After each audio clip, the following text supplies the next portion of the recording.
तो ये रियल ब्रह्मांड पुराण बुक है।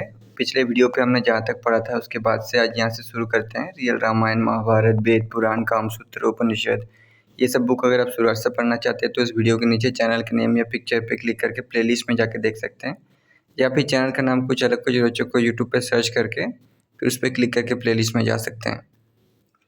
तो अपनी परम प्रिया के द्वारा इस रीति से पूछे जाने पर उस मृग ने कहा था, हे महान भाग वाली प्रिय, अब आप श्रवण कीजिए कि ये ज्ञान जो होता है वो परम उत्कृष्ट पुण्य से ही हुआ करता है। वो उस प्रकार का पुण्य आज इन्हीं महापुरुष भार्गव परशुराम के दर्शन प्राप्त करने ही से संपन्न हो गया है। ये भार्गव महान पुण्यात्मा है और ये भगवान श्री कृष्ण के परम भक्त तथा अपनी इंद्रियों को जीत लेने वाले हैं। हे भाविनी, ये राम अपने गुरु की शुश्रूषा करने वाले हैं और प्रतिदिन नित्य कर्मों द्वारा नैमित्तिक कर्मों में बड़ा आदर करने वाले हैं। इसलिए आज ही इस महापुरुष के दर्शन से मेरे हृदय में ये अद्भुत ज्ञान समुत्पन्न हो गया है। ये मेरा ज्ञान ऐसा है जो इस त्रिभुवन में संस्थित जीव है उन सब के शुभ और अशुभ कर्मों को बता देने वाला है। और आज ही मुझे महात्मा इस परशुराम का भी पूर्ण चरित्र विदित हो गया है। इसका चरित्र बहुत ही पुण्य का देने वाला है और समस्त पापों का विनाशक है। अब तुम इसका श्रवण करो। ये राम भविष्य में जो जो भी कर्म करेंगे वो भी सब मेरे ज्ञान का गोचर हो रहा है, अर्थात मुझे सब ज्ञात हो गया है। मैंने जो आपके सामने उत्तम प्रकार की भक्ति का वर्णन किया था उस तरह भी भक्ति के बिना इस परशुराम को ये मंत्र और कवच 10 सहस्र वर्षों में भी कभी सिद्ध नहीं होगा। यदि ये भार्गव परशुराम, हे भद्रे, अगस्त्य मुनि की कृपा को प्राप्त कर ले तो इसको सिद्धि हो सकती है। अगस्त्य मुनि उत्तम भक्ति के देने वाले कृष्ण प्रेमामृत नाम का स्तोत्र जानते हैं। उन महामुनि की कृपा से यदि उस स्तोत्र का ज्ञान प्राप्त कर लेवे तो उसको जानकर यह मंत्र की और कवच की सिद्धि को प्राप्त कर लेगा। वो अगस्त्य मुनि तो तत्वों के अर्थ को जाने हुए हैं और वे बहुत ही दयालु तथा अभय के प्रदान करने वाले हैं। वे मुनि उस आनंदपद तत्व ज्ञान का इस राम के लिए उपदेश कर देंगे, क्योंकि भगवान श्री कृष्ण का संपूर्ण चरित्र उनके सुनामों से ही ग्रथित है। श्री कृष्ण मृत स्तोत्र से इस राम की महामति ज्ञान प्राप्त कर लेगी, फिर इसको इस कवच की संसिद्धि हो जाएगी और कवच की सिद्धि वाला ये राम है के अधि राजा का हनन पुत्र पौत्र मंत्रीगण मित्र वर्ग सेना और समस्त वाहनों के सहित करके, हे प्रिय, फिर वो परशुराम इस मोदिनी को निश्चित रूप से 21 बार क्षत्रिय राजाओं से रहित कर देगा। इसमें कुछ भी संशय नहीं है। श्री वशिष्ठ जी ने कहा, इतना ये सब अपने प्रिय मृग से कहकर हे राजन, फिर वो मृग शांत हो गया और अपने मृग होने के भाग के कारण को भी उस समय में जान लिया था। राजा नगर ने कहा, हे मुनिवर, आप तो परम तत्वों के ज्ञाता है और आप तत्वों के ध्यान तथा ज्ञान के अर्थों के महान मनीषी हैं। आप तो भगवान की भक्ति से संलीन मन वाले हैं और उसी मन से अपने अनुग्रह किया है। हे महाभाग, आप तो बहुत ही अच्छी कथाओं का कथन कर रहे हैं। उस मृगी ने अपने स्वामी मृग के मुख से भार्गव परशुराम का संपूर्ण विचेष्टित श्रवण करके तथा भूत वर्तमान और भविष्य में होने वाले रामायण की कथा से संबंधित वृत्त का श्रवण करके, हे नाथ, उसने पुनः क्या पूछा था ये पूर्ण विस्तार के सहित हमारे सामने वर्णन करने की कृपा कीजिए। वशिष्ठ जी ने कहा, हे राजन, मैं आपके आगे उस मृग का जो महान चरित्र है उसे भली भांति बतलाऊंगा। आप उसका श्रवण कीजिए। जिस प्रकार से जो भी उस मृगी ने उस मृग से पूछा था उस सबको तत्वों के ज्ञाता उसने उस मृगी के समक्ष में वर्णन कर दिया था। उस महान आत्मा माने वाले भार्गव का चरित्र श्रवण करके उस मृगी ने फिर बड़े ही आदर से अपने स्वामी से ज्ञान के तत्वों का अर्थ पूछा था। मृगी ने कहा, हे महाभाग, बहुत ही अच्छा और परम सुंदर है। आप तो कितात हैं, इसमें लेश मात्र भी संशय नहीं है कि आज इन परशुराम के दर्शन करने से आपको ऐसा ज्ञान उत्पन्न हो गया है जो इंद्रिय की पहुंच से भी दूर है। इसलिए इसके पश्चात अपनी आत्मा का संपूर्ण कारण मुझे भी कृपा करके बतलाइए हे प्रभु, ऐसा वो क्या कर्म हमने किया था जिसके कारण से हम दोनों ने ये पशु की तिर्यक योनि प्राप्त की है। उस मृग ने इस अपनी प्रिया के वाक्य का श्रवण करके स्वयं ही उस समय में अपना और अपनी प्रिय मृगी का चरित्र वर्णन किया था। मृग ने कहा, हे महाभाग वाली प्रिय, अब आप सुनिए कि जिस प्रकार से हम तुम दोनों उस मृग की जाति में देह धारण करने वाले हुए हैं। हे महाभागे, इस संसार में इस भव अर्थात जन्म के ग्रहण करने का कारण एकमात्र भाव ही हुआ करता है। तात्पर्य यह है कि जैसी भावना जिसको होगी वो वैसा ही उसके अनुरूप जन्म धारण किया करता है। जो भी जीव के सद और असद कर्म होते हैं उनसे ही यह स्मृति को प्राप्त होता है। बहुत पहले अनेक प्रकार की रिद्धियों से पूर्ण द्रविड़ देश में कौशिक गोत्र वाले ब्राह्मणों के कुल में मैंने जन्म ग्रहण किया था। मेरे पिता नाम से शिवदत्त हुए थे, जो कि शास्त्र के अच्छे विद्वान थे। उन शिवदत्त नामधारी विप्र के परम श्रेष्ठ द्विज हम 4 पुत्र समुत्पन्न हुए थे। सबसे बड़ा राम था, उससे छोटा भाई धर्म था और उससे भी छोटा भाई पृथु नाम वाला हुआ था। हे प्रिय, चौथा भाई मैं उत्पन्न हुआ था जो सूरी इस नाम से प्रसिद्ध था। महायशस्वी उस शिवदत्त ने क्रम से सबका उपनयन संस्कार करा दिया था और फिर उसने हम सबको रहस्य के सहित तथा समस्त वेद के अंग शास्त्र के साथ वेदों का अध्यापन किया था, अर्थात सांग संपूर्ण वेदों को पढ़ाया था। हम सभी भाई गुरु की शुश्रूषा में निरत रहा करते थे और बहुत ही ज्ञान में परायण हो गए थे। प्रतिदिन वन में जाकर फल, जल, समिधा, कुशा और मृत्तिका लाया करते थे। ये सब वस्तुएं वन से लाकर अपने पिता को दिया करते थे और फिर इसके अनंतर अपना अध्ययन ही किया करते थे। एक बार ऐसा हुआ था कि हम सब वन में पर्वत पर पहुंच गए। हे चंचल नेत्रों वाली कृतमाला नदी के तट पर ओदवी नाम वाला वहाँ स्थित था। हम सब ने प्रातःकाल की बेला में उसी नदी में स्नान किया था और बहुत ही प्रसन्न मन वाले हो गए थे।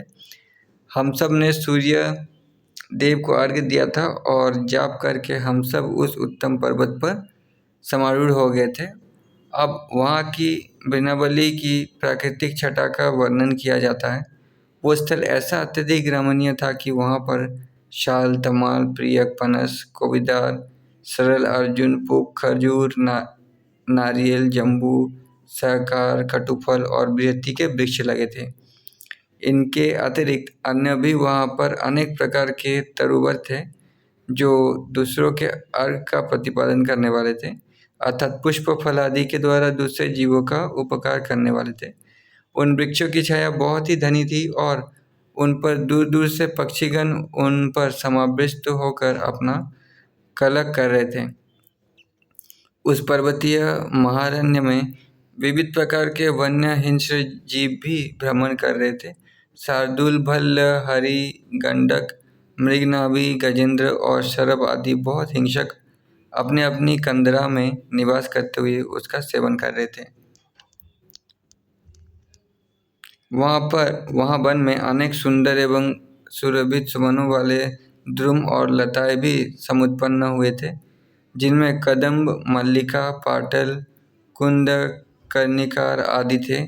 इनके अतिरिक्त अन्य भी ऐसे वृक्ष थे जिनके पराग वायु से उड़ रहा था और वो वन सुगंधित ऊन, गुलमलता और दुमों से समाकीर्ण था। उस पर्वत में अनेक नील, सित, पीत, अरुण वर्ण वाली मणियाँ थीं। उसकी शिखरें इतनी अधिक उच्च थी कि वे मानो व्योम में पहुँच कुछ उल्लेख कर रही हो। इस तरह से वो पर्वत बहुत से कौतुकों से समन्वित था। वहाँ बहुत ही ऊंचाई से गिरने के कारण घोर गंभीर ध्वनि वाले अनेक झरने थे। ऐसे प्रतीत हो रहा था मानो कंदराओं में स्थित व्यालादी मृगों और पक्षियों की गर्जना से वो संतप्त थे। वहाँ पर अत्यधिक कौतुकों से युक्त वो स्थल था। मैंने अपनी आत्मा से अपने आप को स्मरण नहीं किया था, अर्थात मैं अपने आप को भूल गया था तथा हम सब परस्पर में एक दूसरे से विमुक्त हो गए थे, क्योंकि हम सब भाई वहाँ अत्यधिक कौतुकों से दृष्टि वाले हो गए थे। इसी बीच में वहाँ पर एक मृगी बहुत ही प्यासी आ गई थी। है प्रिय, वो मृगी जहाँ पर एक झरना गिर रहा था उसके ही सिर में वो जलपान करने की इच्छा वाली थी। वो बेचारी जब जल पी रही थी तो वहाँ पर एक महान भयंकर शार्दूल आ गया था, जो अपनी ही इच्छा से घूमता हुआ आ निकला था और उसने भय से पीड़ित उस हिरनी को पकड़ लिया था। मैंने जब ये देखा कि शार्दूल ने उसका ग्रहण कर लिया है तो मुझे भी बड़ा भय उत्पन्न हो गया था और मैं वहाँ से भाग दिया था। उस तरह से भयभीत होकर जब मैं बेतहाशा भागा था तो एक बहुत ही उच्च स्थल से नीचे गिर गया था और उस शार्दूल के द्वारा पकड़ी हुई हिरनी का अनुस्मरण करते हुए गिरते गिरते मृत हो गया था। वो जो हिरनी शार्दूल के द्वारा पकड़ी जाने पर मर गई थी, वही तू अब पुनः इस जन्म में मृगी हुई है। और मैं द्विजसूत जो मरती हुई तेरा अनुस्मरण करते प्राणों का गिरकर परित्याग करने वाला था, वही अब मृग होकर जन्म लेने वाला हूँ। ये मृत्यु के समय में भावना का ही कारण है कि हम तुम दोनों इस तिर्यक योनि में समुत्पन्न हुए हैं। मैं ये नहीं जानता हूँ कि मेरे अन्य 3 भाई जो मुझसे बड़े थे कहाँ पर गए हैं। ये मेरा अपना और तुम्हारा चरित्र मेरी स्मृति में विद्यमान है। हे भद्रे, जो व्यतीत हो गया है और जो आगे होने वाला है उसको मैं बतलाता हूँ, तुम उसका श्रवण करो। जो ये व्याध पीछे की ओर लगा हुआ दूर में खड़ा था और यम का उसको भय हो रहा था, उसका भी इस समय में एक सिंह ने भक्षण कर लिया था। उसका ऐसा ही विधान है, उससे वो अपने प्राणों का त्याग करके स्वर्गलोक में चला जाएगा। और यहाँ पर मध्यम पुष्कर में हम तुम दोनों ने जल पिया है। यहाँ पर इन भार्गव परशुराम का भली भांति दर्शन किया गया है। इससे अनेक जन्मों में किए हुए भी पातक नाश को प्राप्त हो गए हैं, क्योंकि ये भार्गव साक्षात विष्णु के ही स्वरूप को धारण करने वाले हैं। अब महामुनिंद्र अगस्त्य के दर्शन प्राप्त करके तथा संगति प्रदायक सूत्र को श्रवण करके हम तुम दोनों ही परम शुभ लोकों में गमन करेंगे, जिनमें गमन करके प्राणी को किसी भी प्रकार की चिंता नहीं रहती है, अर्थात कोई पीड़ा नहीं होती है। इस तरह से ये इतना अपने प्रिया से कहकर वो प्रिय दर्शन मृग चुप हो गया था और अनातुर होकर राम का दर्शन करते हुए बहुत ही प्रसन्न आत्मा वाला हो गया था। भार्गव परशुराम ने अपने शिष्य के सहित इस तरह से उस मृग के द्वारा कही हुई बातों को सुना था और इसको सुनकर उसको बड़ा भारी विस्मय हो गया था। हे राजेंद्र, फिर उस परशुराम ने उसी भांति से गमन करने के लिए अपनी बुद्धि बना ली थी। उस भार्गव ने सर्वप्रथम स्नान किया था और फिर अपनी जो नित्य क्रिया थी उसको संपन्न किया था। इसके पश्चात मन में अत्यधिक हर्षित होकर अकृत वर्ण नामधारी के साथ संयुक्त होकर अगस्त्य मुनि के आश्रम की ओर उसने प्रस्थान कर दिया था। जिस समय में राम गमन कर रहे थे तब मार्ग में मरे हुए व्याध को देखा था, जो कि सिंह के द्वारा किए हुए संप्रहार से ही मर गया था। उसको देखकर उस महान आत्मा वाले को बड़ा विस्मय हो गया था। फिर आगे आधे योजन तक चलकर कनिष्ठ पुष्कर था, वहाँ पहुंचकर राम ने स्नान किया था और परम हर्ष से संयुक्त होकर वहाँ पर मध्याह्न काल में होने वाली संध्या की उपासना की थी। उस समय में वो यही विचार कर रहा था, उस मृग ने मेरा अपना हित कहा था। तब तक वो ये देखता है कि पीछे लगा उस मृग और मृगी का जोड़ा वहाँ पर उपागत हो गया था। उस मृग और मृगी के जोड़े ने पुष्कर में जल का पान किया था और उसके जल से अपने शरीरों का अभिषेचन किया था। भार्गव परशुराम ये देख ही रहे थे कि उनके देखते देखते वो मृगी का जोड़ा अगस्त्य मुनि आश्रम के सम्मुख चला गया था। राम ने भी अपनी संध्यापासना को पूर्ण करके नैतिक कर्म से निवृत्ति की थी और वो भी अगस्त्य मुनि के आश्रम को चला गया था। ये परमोदार मन वाला विपदगत पुष्कर का दर्शन करते ही चला जा रहा था। भगवान विष्णु के पदों को, नागों के कुंड को, जहाँ पर सप्तर्षिगण संस्थित थे, जाकर उस परम सूची जल का ऊपर स्पर्शन करके फिर वो अगस्त्य मुनि के संशय जल को चला गया था। राजन, वहाँ पर ब्रह्मा जी की पुत्री सरस्वती विधि के अग्निहोत्र के तीनों कुंडों को पूरित करने के लिए समायत हुई थी। वहाँ पर उसी सरस्वती के तट पर परम सुनीत और शुभ तथा महा आश्चर्य से युक्त कंबज ऋषि के आश्रम को भार्गव ने देखा था, जो अनेक मुनिगणों के द्वारा निषेवित था। वो आश्रम परम शांत था और उसमें मृग और सिंह अपना स्वाभाविक वैर त्याग कर परम शांत मन वाले एक ही साथ रहा करते थे। ऐसे सभी पशुओं का वहाँ पर निवास था। उस आश्रम में अनेक प्रकार के परम सुंदर तरुवर लगे हुए थे, जिनमें कुटर, अर्जुन, बिंब, पारिभद्र, हंग, दुख, दिराशन, खर्जर और बदरी आदि के आकृत वर्ण से संयुक्त होकर प्रवेश किया था। प्रवेश करके राम ने विराजमान और परम शांत मन वाले मुनिवर अगस्त्य जी का दर्शन प्राप्त किया था, जो सर्वथा एकदम रुके हुए शांत जल से भरे हुए सरोवर के ही समान थे तथा शाश्वत ब्रह्म का ध्यान कर रहे थे। वहाँ पर लताओं और दुम्बों के पत्तों से एक उटज चौकड़ी बनी हुई थी। उस उटज में अगस्त्य मुनि कौश्य, वृष और मृग चर्मों को परिधान किए हुए विराजमान थे। हे महाराज, वहाँ पर भार्गव राम ने अपने नाम का उच्चारण करते हुए अगस्त्य मुनि के चरणों में प्रणिपात किया था। राम ने अगस्त्य मुनि के चरणों के सन्निधि में समुपस्थित होकर उनसे निवेदन किया था कि मैं जमदग्नि का आत्मज राम हूँ और यहाँ पर आपके दर्शन करने के लिए समागत हुआ हूँ। हे लोगों पर कृपा करने वाले मुनिवर, मैं आपकी सेवा में प्रणिपात कर रहा हूँ, उसे आप स्वीकार कीजिए। जब राम ने इस रीति से प्रार्थना की थी तो ऐसे कहने वाले राम को उन्होंने धीरे से ध्यानावस्था में मुदे हुए नेत्रों को खोलकर देखा था और फिर आपका स्वागत है ऐसा उच्चारण करके उनको आसन पर उपविष्ट हो जाने की आज्ञा प्रदान की थी।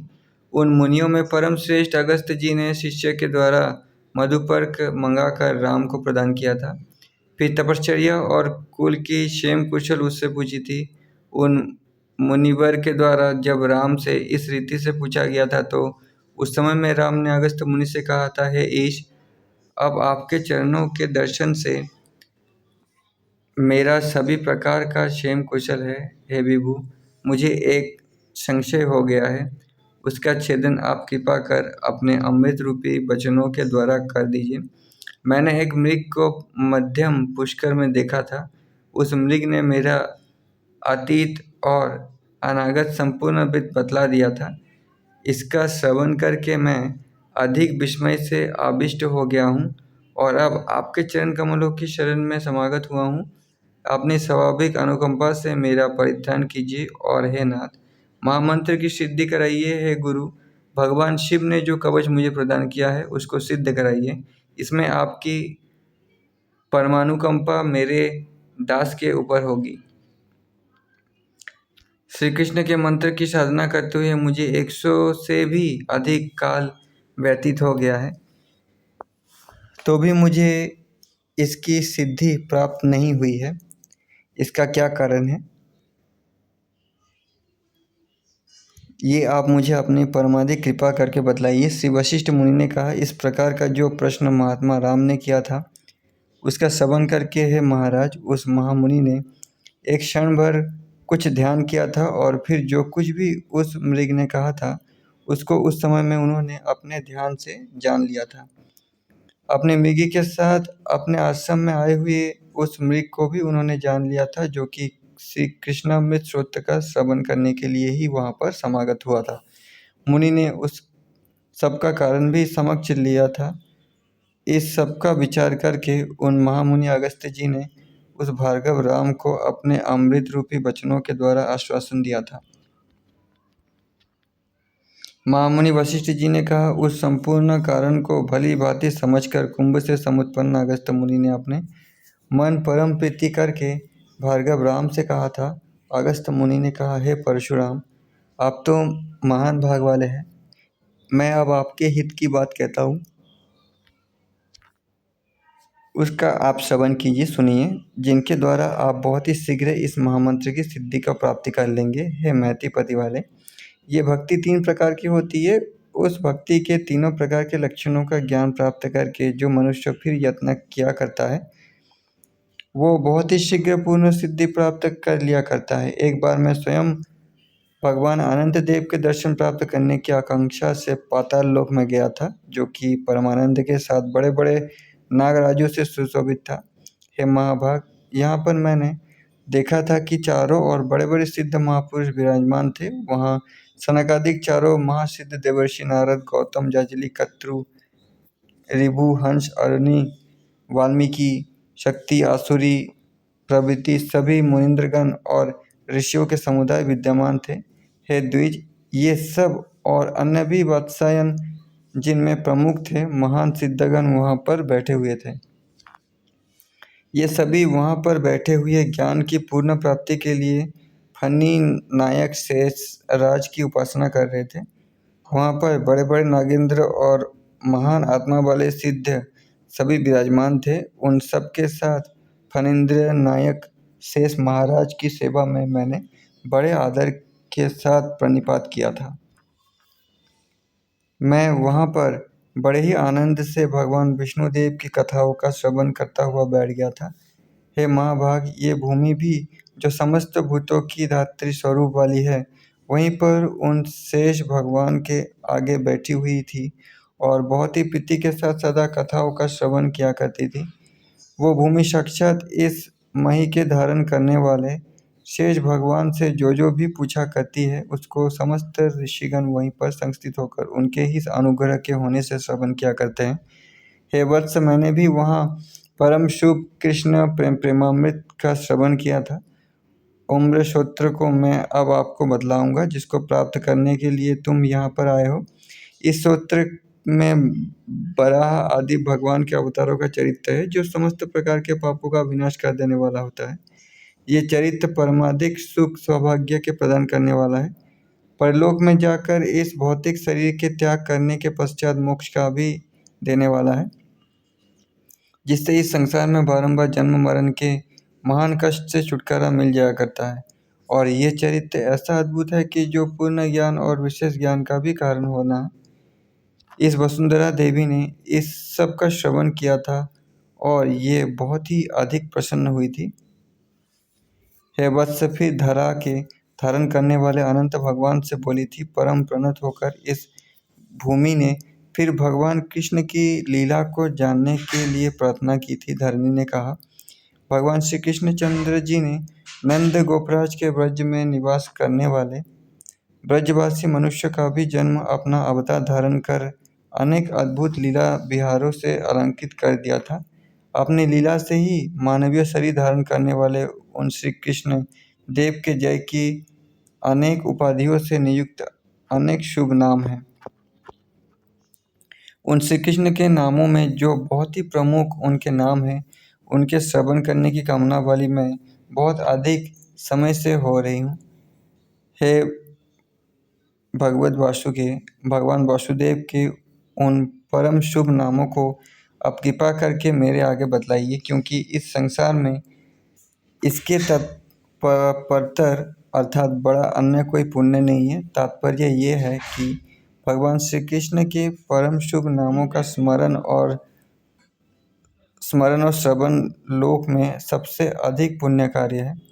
भगवान शेष ने कहा, हे परम श्रेष्ठ आरोह वाली वसुंधरे, भगवान श्री कृष्ण के 108 नामों का एक शतक स्तोत्र है और वो मानवों के लिए मुक्ति के प्रदान करने वाला है।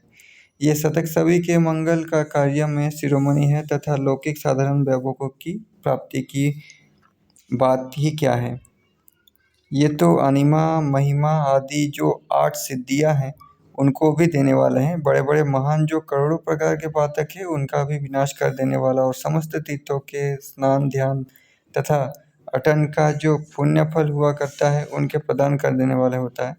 सभी तरह के अश्वमेधादि यज्ञ एवं जपों का जो भी फल होता है उसके देने वाला है और सभी पापों के नाश करने वाला है।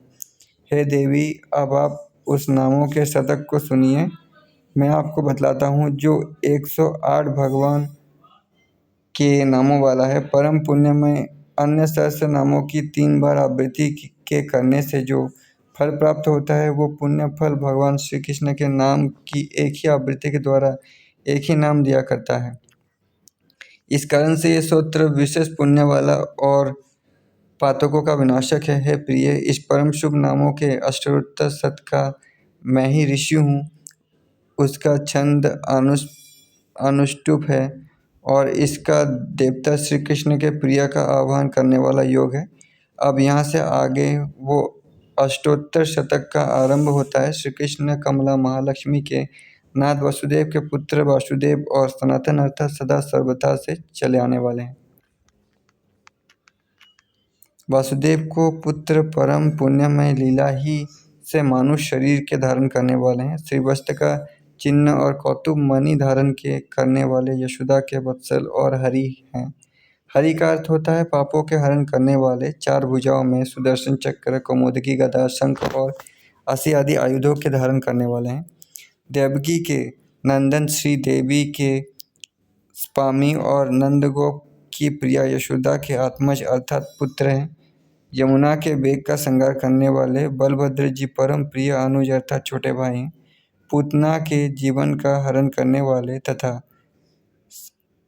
सकटासुर का हरण करने वाले हैं। नंदगोप ब्रह्मजन अर्थात ब्रजवासी मनुष्यों को आनंद देने वाले और सच्चित ज्ञान तथा आनंद के शरीर वाले अर्थात सच्चित्त और आनंद, ये तीनों ही वस्तुएं उनके शरीर में विद्यमान हैं। मक्खन से विलिप्त अंगों वाले हैं। जिस समय में यशोदा जी दधि मंथन कर रही थी उस समय में दधि भांड का भयंकर नवनीत अपने समस्त अंगों में लपेट लिया था। नवोद के लिए नट है अर्थात थोड़ा सा नवनोद पाने के लिए गोपांगनाओं के यहाँ अनेक नृत्य आदि की लीलाएं करने वाले हैं। अनग अर्थात निष्पाप स्वरूप वाले हैं। नवनीत के घोड़े के भाग का आहार करने वाले हैं अर्थात दधि और मक्खन के विक्रय करने वाली ब्रजांगनाओं को मार्ग में रोककर नवनीत का आहार किया करते हैं। राजा मुचुकुंद के ऊपर कृपा करने वाले हैं। जिस समय जरासंध से युद्ध हो रहा था तब स्वयं भागकर वहां पर पहुंच गए थे, जहां पर विद्रित मुचुकुंद गुफा में ये वरदान लेकर सो रहा था कि उसे जो भी जगाएगा वो भस्म हो जाएगा। उस पर अपने पीताम्बर डालकर आप छिप गए थे। जरासंध ने उसे श्री कृष्ण समझ कर जगाया और भस्म हो गया था। फिर भगवान ने दर्शन देकर उसको प्रसन्न किया था। 16 सहस्त्र स्त्रियों के स्वामी हैं। त्रिवंगी है अर्थात चरण, कटी और ग्रीवा तीनों को तिरछा करके वशीवादन करने वाले तथा परमाधिक मधुर आकृति से समन्वित हैं। अमृत के समान जो सुखदेव की वाणी रूपी सागर हैं उसके आप चंद्र हैं अर्थात सुखदेव जी के द्वारा श्रीमद् भागवत की रचना हुई उसके प्रकाशन चंद्र हैं। गोविंद के पति हैं। जब आप बालक थे तब ब्रज में गोवत्सों का पालन करने के लिए वन में संचरण करने वाले हैं तथा धेनुक नामक कंस के द्वारा प्रेषित असुर का मर्दन करने वाले हैं। तृणावर्त असुर को तृण के समान हनन करके डाल दिया है और जो 2 अर्जुन वृक्ष का जोड़ा साप वर्ष वृक्ष हो गए थे उनका भजन कर वृक्षों की योनि छुड़ा देने वाले हैं। बहुत ही ऊंचे तालों के भेदन करने वाले हैं तथा तमाल वृक्षों के सदृश श्यामल आकृति वाले हैं। ब्रज में समस्त गोप और जो गोपियाँ थी उन सबके ईश हैं। महायोगी और करोड़ों सूर्यों की प्रभा के समान प्रदीप्त प्रभा से समन्वित है। इला के पति परम ज्योति स्वरूप यादवों में प्रमुख और यदुकुल के उद्धान करने वाले हैं। वनमाला के धारण करने वाले, पीत वर्ण के वस्त्रों के पहनने वाले तथा पारिजात का महेंद्रपुरी से आहरण करने वाले हैं। गोवर्धन गिरी के उदरत अर्थात अपनी उंगली पर उठाने वाले, गौओं के पालन पोषण करने वाले और समस्त चर अक्षरों के पालक हैं। अजम्मा निरंजन कामदेव के जन्मदाता और कमलों के सदस्य लोचने वाले हैं। मधु नामक दैत्य के हरणकर्ता और मथुरापुरी के नाथ, द्वारका के स्वामी और बलशाली हैं। वृंदावन के मध्य में संचरण करने वाले, तुलसी की माला से सुशोभित अर्थात तुलसी की माला के पूजन करने वाले हैं। स्यमंतक नाम वाली मणि को जामंत से हरण करने वाले तथा नर और नारायण के स्वरूपधारी, नर और नारायण नर का दूसरा जन्म अर्जुन और नारायण ऋषि का दूसरा जन्म कृष्ण है। दोनों जुड़वा भाई ऋषि थे। कुब्जा जो कंस नृप की चंदन सेविका थी, वो थी तो परम सुंदरी किंतु टेढ़े मेढ़े शरीर वाली थी। उसके द्वारा समाकृष्ट वस्त्रों के धारण करने वाले हैं। कुब्जा श्री कृष्ण पर मोहित हो गई थी। ये तात्पर्य है माई और परम पुरुष हैं। कंस के मल्ल चाणूर और मुष्टिक असुर थे। उनके साथ यत्र युद्ध में परम कोपित है, इस संसार में बैरी है, अर्थात संसार में होने वाले दुखों का विनाशक है। कंस के निपात करने वाले, मूर दैत्य के नाशक और नरक नामक असुर के अंत कर देने वाले हैं। अनादि ब्रह्मचारी अर्थात ब्रह्मचारी हैं जिनका कभी कोई आदि नहीं है, तथा कृष्ण द्रौपदी के व्यसन और अपकर्षण करने वाले हैं, अर्थात दुशासन के द्वारा चीर खींचकर दुर्योधन की सभा में उसको लज्जित किया जा रहा था, उस समय चीर का वर्धन करके उसकी लज्जा की रक्षा करने वाले हैं। राजा शिशुपाल के सिर के छेदन करने वाले हैं और राजा कौरवेश्वर दुर्योधन के कुल का अंत कर देने वाले हैं। विदुर और अक्रूर को वरदानी के प्रदाता हैं और विश्वरूप अर्थात विराट स्वरूप के प्रदर्शक हैं। तो दोस्तों आज की वीडियो पे इतना ही। वीडियो बहुत बड़ा हो गया है, यहाँ से हम लोग नेक्स्ट वीडियो पे पढ़ेंगे। तब तक के लिए धन्यवाद।